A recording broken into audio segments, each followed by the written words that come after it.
문제를 풀기 전에 역행렬에 관한 여러 가지 좀 필요하실 때 분명히 있으면 우리가 솔직히 그런 얘기를 좀 몇 가지 하면서 개념 정리 좀 하고 갈게요. 자, 역행렬이다. 역행렬한 말은 사실상 우리가 정의를 배우기를 어떤 N행렬이 있다. 여기에다가 뭔가를 곱해서 또는 뒤집어서 곱해도 같아야 된다. 반드시 그와 있어야 됩니다. 이 결과가 반응이 나오게 하는 이 자리를 우리는 A의 역행렬이라고 불러요. 이걸 수학적으로 이렇게 쓰겠답니다. 요게 역행렬에 대한 모든 얘기입니다. 모든 문제 풀이는 이걸로 시작을 하셔야 돼요. 예를 들어서 A 제곱에 마이너스 B 플러스 2E 영행률이 있다. 자, 첫 번째 A의 인물수 한번 구해봐라 라고 문제가 던져진다면 반드시 우리 머릿속에는 이 생각을 하셔야 됩니다. A라는 행렬에다가 원가를 곱해서 단행을 만들 거냐를 신경을 쓰셔야 됩니다. 그러다 보니까 이 식을 가지고서 우리가 이걸 좀 따라준다는 느낌? 자, 앞에를 맞추다 보니까 A가 필요합니다. 그래야 A제곱 생기거든요. 그 다음에 마이너스 3A니까 3E를 주면 될 것 같아. 그럼 이 식의 2E가 안 맞으니까 이렇게 넘어가는 되거든요, 식이. 근데 우리는 이 결과가 무조건 단행에 나와야 돼. 그럼 마이너스 2를 띄워야 되니까 양변에 마이너스 2분의 1을 곱해주면 여기를 건드지 말고 여기다 집어넣으셔야 돼요. 그러면 이 식이 이거의 인버스가 이거다 라고 얘기할 수 있다는 거죠. 이게 기본 물림과 동시에 답니다. 이런 문제도 있죠. A 플러스 3E에 대한 인버스 한번 구해봐라. 하지만 문제가 똑같은 폼이에요. 그러니까 우리가 A 플러스 3라는 행렬이 있는데 여기다가 뭔가를 곱해서 단행을 만들 거냐, 이거 있냐? 라고 물어보십니다. 그럼 마찬가지로 이 식을 가지고서 이걸 짜맞추기 좀 하셔야 돼요. A 플러스 3가 있어요. 여기다가 뭔가를 곱해서 얘를 만들다 보니까 첫 번째 A제곱입니다. A제곱 생기려면 A가 있어야지. 그래야 A제곱 만들 수 있지. 맞죠? 그 다음에 얘가 생기면 3A가 생겨. 근데 얘는 마이너스 3A거든. 그럼 이쪽에 이렇게 있어야 됩니다. 그래야 얘 짜맞춰서 이렇게 정리되지. 맞지? 자, 그리고 나면 얘가 마이너스 18의 단위가 생겼는데 얘가 없어. 그럼 이쪽에다가 얘가 넘어가서 마이너스 20의 단위면 이렇게 떨어져요. 자, 아까랑 마찬가지. 여기는 단위만 했어야 돼. 맞지? 그럼 얘를 정리를 해서 여기를 건질 수 없으니까 A 플러스 3라는 얘는 건드리지 마시고 여기에다가 이걸 집어넣어서 마이너스 21분의 라지 A 플러스 10분의 3의 단위면이 이다 라고 써주면 되겠지. 이 식을 이런 품으로 바꾼 거야. 있어. 이게 역행렬이야. 이게 역행렬에 관한 기본적인 문법과 동시에 구하는 방법입니다. 자, 그러다 보면 이 역행렬 얘기가 등장하다 보면 우리가 정말 많이 보는 것 중에 하나가 이런 건데, 자, 역행렬 얘기에서 보면 이런 식이 나와요. A 곱하기 B가 단행이다. 정말 많이 나와서 많이 봤을 겁니다. 기본적으로 행렬의 곱셈이 좀 독특하다 보니까 이런 일들이 벌어져요. 얘가 역행렬이 있습니다.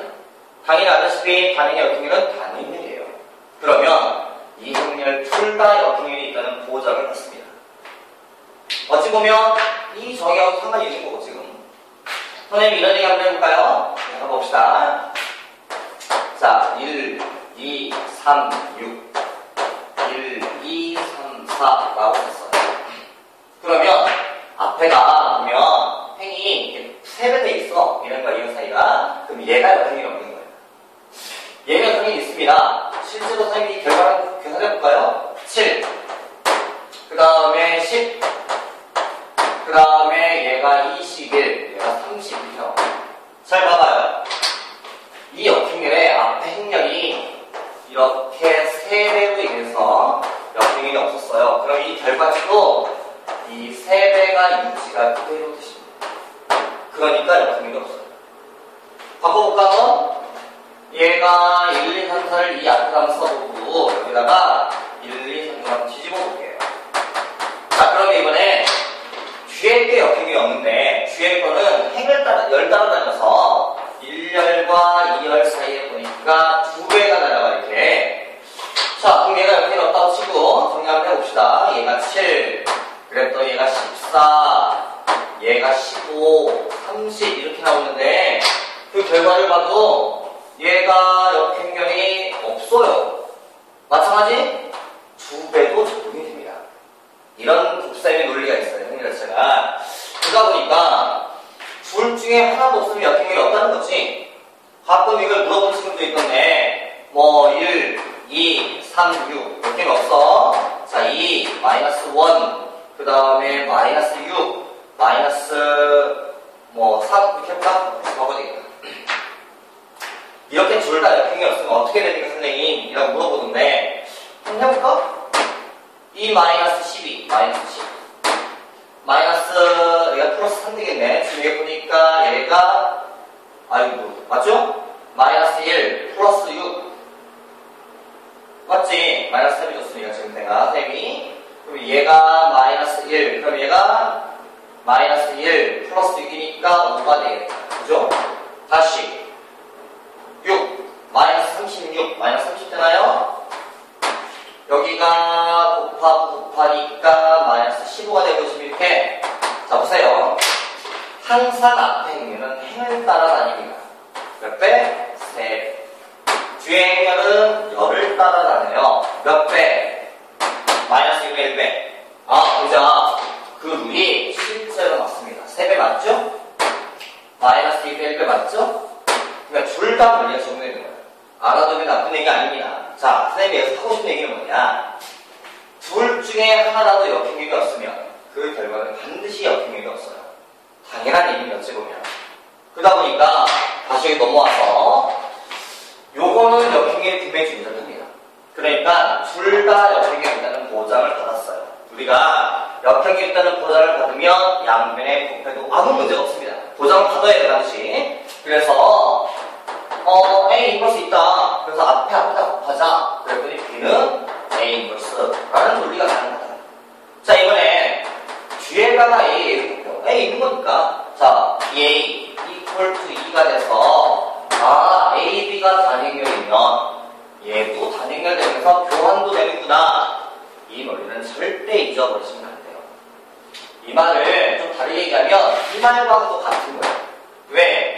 A 곱하기 B가 단행렬이라 그러면 이 B는 A의 인버스로 얘기할 수 있어요. 반드시. 그러다 보니까 바꿀 수 있다. 바꿀 수 있다. 왜? 처음 정의가 그랬거든요. 이 논리를 가지고서 문제를 참 많이 냅니다. 그런 문제를 선생님이 수능 특강도 나와 있던데 문제를 하나 풀면서 정리 한번 해볼까요? 자, 수능 특강에서 우리 15페이지에 발전문제 2번 한번 봅시다. 2번. 자, 봐보세요. A 제곱에 AB라는 결과치가 이 값이 반영이 된다. 자, 이렇게 하자. 다음 중에서 옳은 거 찾아라. 기억번. A 인버스라고 하는 거는 A 플러스 B냐. 니은번. AB와 BA가 교환되느냐? 정말 많이 물어봅니다. 그죠? 자, 디귿번. A 더하기 A 인버스에 관한 전체의 제곱은 B제곱 플러스 4E라고 쓸 수 있느냐? 어떠냐? 확인해봐라. 이게 문제네요, 지금 보니까. 자, 한번 봅시다. 금방 선생님이 얘기했어요. 요 식을 A로 묶을까요? 그럼 A 플러스 B는 단행이다 라고 쓸 수 있는 거 아니에요? 그러면 아까 얘기했던 A, B라는 건 뭐가 틀려요? 뭐라고 그랬어? 바꿀 수 있다. 또한 A의 인버스가 이거인 거예요. 그럼 기억한 얘기는 맞는 얘기네. 별 것도 없이. 그러다 보니까 이 식을 A 플러스 B 곱하기 A라고 바꿔 쓸 수 있더라. 정해봐라. A 제곱하고 A, B 하고 교환도 된다. 디귿번. 금방 떨어져 버렸네. 그쵸? 자, 디귿번. A랑 A 플러스 더해라. 아까 구해놓은 거 있거든, 우리. 집어넣을까요? A 더하기 A 플러스 B라는 전체의 제곱은 자, A 더하기 A 플러스가 A 플러스 B래요. A 플러스 B라고 넣어버릴까, 이렇게 지금? 그래놓고 전체를 제곱할까? 지금 이제 결과가 B로만 이루어진 식이 나오게 해야 되는데 한번 해보죠. A, 2A 플러스 B에 대한 전체의 제곱 나오네. 전개하니까 4A 제곱 교환된다고 해서 4AB 플러스 B제곱 이렇게 쓸 수 있나봐요. 그런데 A제곱이 2-AB야. 집어볼까요? 4배에다가 2-AB 플러스 4AB 그랬더니 B제곱 이렇게 하는 식이 어라? 마이너스 4AB 이거 지워지면 돼? 그럼 4E B제곱 플러스 4E 라고 떨어지네요. 아, 뒷번 맞다 라고 쓰시면 될 것 같습니다. 자, 이게 역행렬한 논리가 상당히 우리 문제에 많이 씁니다. 실제 우리도 많이 나오고 있고. 근데 역행렬 얘기를 하다 보면 여러 가지 논리들이 많이 등장하는데 여러분들이 좀 체크를 할 예제를 선생님한테 보여드릴 테니까 요거 한번 반드시 한번 체크해 보시기 바라요. A, B에 대한 전체의 제곱과 A제곱, B제곱이 같다. 그렇다면 AB 이퀄 B가 성립하느냐라는 질문이 있습니다. 많이 보신 분들 계실 것 같은데 이거는 실제로 주의 다릅니다. 일반적으로 요 얘기가 사실은 AB를 제곱하라는 얘기니까 이게 AB를 두 번 곱해서 이런 일이 벌어져요.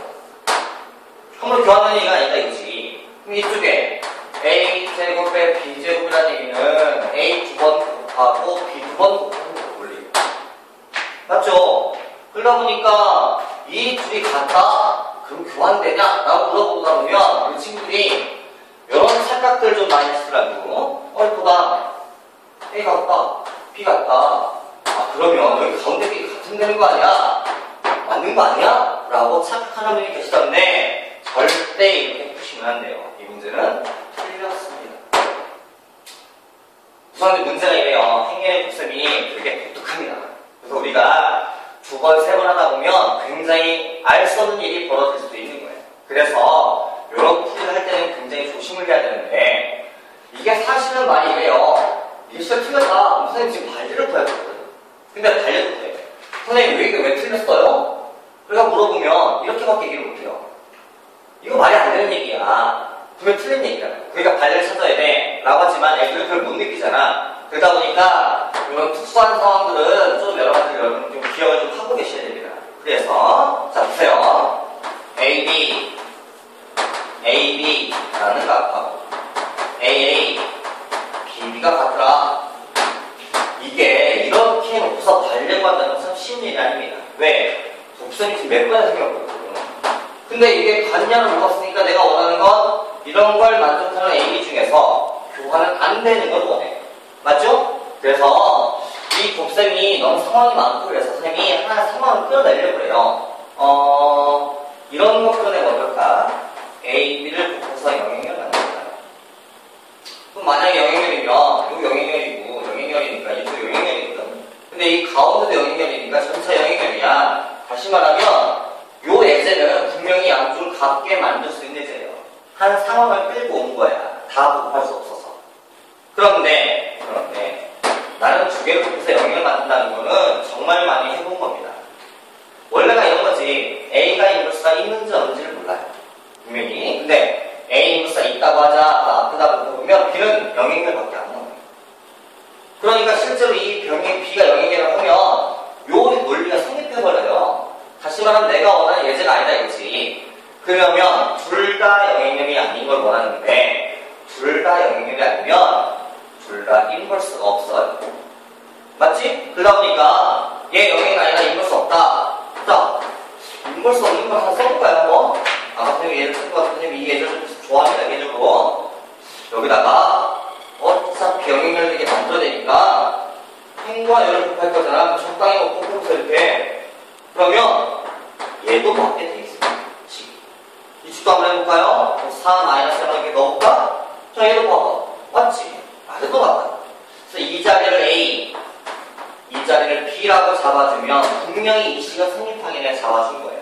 자, 내 목적은 뭐야 이제? 교환이 안 된다. 그래서 뒤집어서 한번 곱해볼게. 자, 한번 걷어봅시다. 그래봤더니 얘가 이미 14가 나오는데요? 그럼 얘가 같지가 않잖아. 아, 그 아니면 안 되는 거예요. 이런 게 하나 발레라는 거죠. 이런 발레를 이런 식으로 풀어내는 거니까 여러분들 요거까지 한번 해보시고 쌤이 다음 시간에 좀 더 자세한 내용하고 연립 1차 방정식 얘기까지 한번 정리 한번 해드리겠습니다. 자, 오늘 여기까지입니다. 수고하셨습니다.